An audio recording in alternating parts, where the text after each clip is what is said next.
kelimadaha aan jeedin doono way koobkooban doonaan Dr. Sayaan iyo Dr. Daahir saddex kelimo oo koobkooban ayaan kulankan ku leenahay in kelimadaha la koobo wax badan lagu gutana waxyaabaha aqoonta laga faa'iido ayay ka mid tahay marka koobaad gudoomiye ku-xigeenka iyo xafiiska waxbarashada iyo diiwaangelinta iyo imtixaanaadka ardayda madaxda macaahidda martida guud ahaan sida gudoomiye ku-xigeenku uu sheegay waan ku soo dhaweynaynaa jaamacadda kulankan qiimaha badan ee ay nagu sharfeen inay nagala soo qayb galaan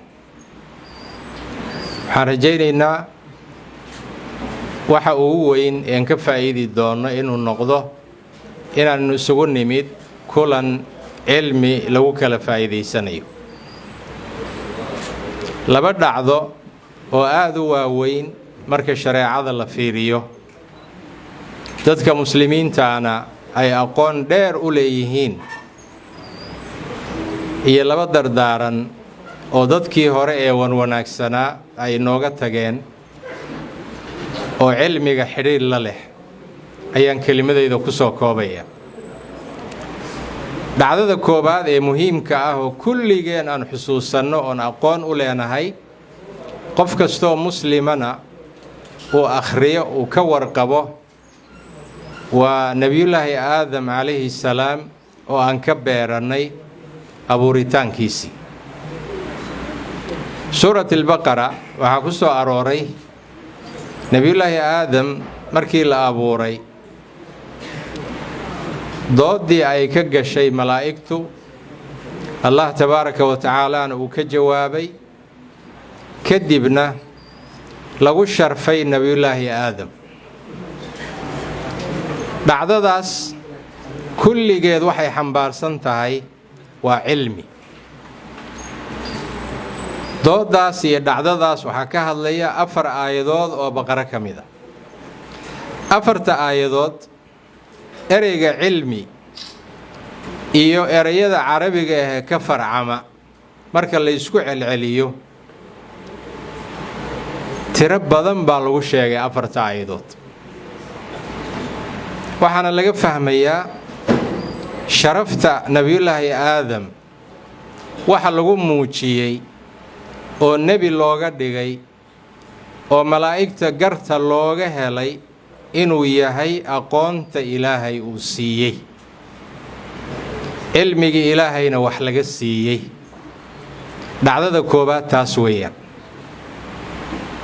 وإذ قال ربك للملائكة إني جاعل في الأرض خليفة قالوا أتجعل فيها من يفسد فيها ويسفك الدماء ونحن نسبح بحمدك ونقدس لك آيات سبحانه وتعالى قال إني أعلم ما لا تعلمون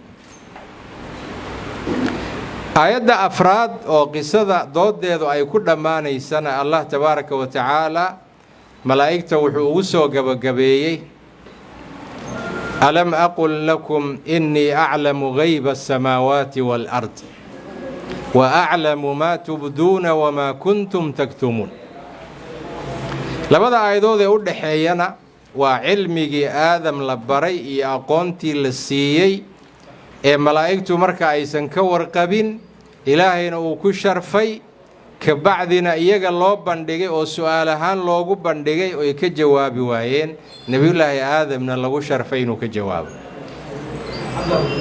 dhacdada labaad waxa weeye nabigeenna calayhi salaatu wassalaam in la doorto oo la sharfo waxa lagu sharfay ee lagu doortay waa qur-aanka wey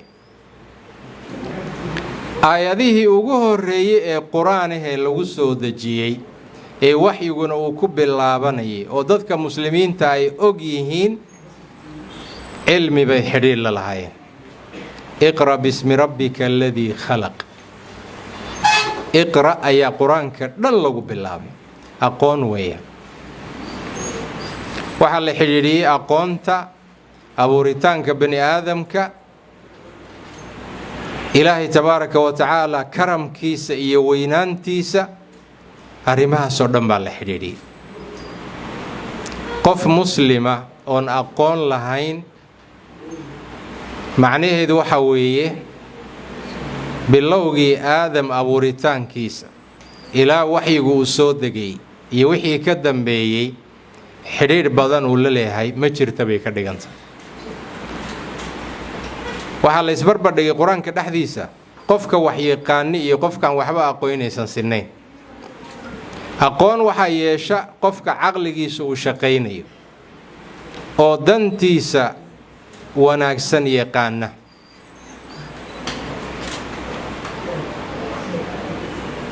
laba arrimood oo laba taabici dardaaran ahaan ay uga tageen. taabici la odhan jiray caamir ibni sharaaxiil ashacbi cilmiga markuu ka hadlayay oo ardaydiisiina uu la hadlayay wuxuu yidhi, waxaan kuu sheegayaa buu yidhi, waxaa aqoon yeesha qof laba sifo leh, laba tilmaamood qof leh. laba tilmaamood qofuu ilaahay siiyey unba aqoon yeesha. tilmaanta koowaad waxaa weeye qof caqligiisa uu shaqaynayo oo caaqil ah. tilmaanta labaadna waxaa weeye qof caabid ah oo ilaahay ku xidhan oo waajibaadka lagu leeyahay gudanaya. labadaa arrimood qof kulansaday baa liiska iyo qaa'imada culimmada ku biira. qof kasta oo aqoon darra ay haysa labadaa mid ka mid ah ka qaldan buu leeyahay. innaga marka inaan ku raalli noqonno inaynaan aqoon lahayn macnaheedu waxaa weeye waxaan ku raalli noqonaynaa inaynaan cibaado badnayn, caqligeennuna uusan si fiican u shaqaynin. waad aragteen dadka dugsiyada hoose ka baxa iyo dadka dugsiyada dhexe u gudbayaa badan, dadka dugsiyada hoose dhigtaa badan, dadka dugsiyada dhexe dhigtaa ka yar, dugsiyada saraa ka yar, jaamacadaha ka yar. dadka jaamacadaha dhammeeya sanad walba ee maajsteer u gudbaa way yar yihiin. dadka maajsteer sanad walba dhammeeya ee doctoora u gudbaana way yar yihiin. qofka aqoonta korsanaya waa qof karti leh, waa qof maslaxadiisa yaqaan. dardaaranka labaad oon ku soo gabagabaynaya waxaa weeye hishaam ibni curwa ibni zubayr, nin taabiciya oo zubayr ibni cawaam uu waalid u yahay, ayaa carruurtiisa la dardaarmayay. wuxuu ku yidhi, haddaad maanta tihiin da'yarta bulshadooda, berri waxaad noqonaysaan kuwa ugu da'waaweyn. haddaad maanta dhallinyaradii bulshada tihiin, berri idinkaa waxaad noqonaysaan odayaashii bulshada. dadna waxaa ugu liita buu yidhi qof oday ah oo dadka dhan ay moodayaan inuu aqoon iyo garasho leeyahay, isaguna aan waxba hayno, aqoon aan lahayn. marka waxaan leenahay xarumaha waxbarashada in lagu xidhnaado caqligii oo laga shaqaysiinayay bay ka dhigan tahay. sidaa darteed ku soo dhowaada xaruntan ka mid a xarumaha waxbarashada. wixii laga faa'iidaysan karana ha laga faa'iidaysto. baaraka allaahu fiikum wajuziitum khayran wasala allaahuma calaa nabiyina muxamed.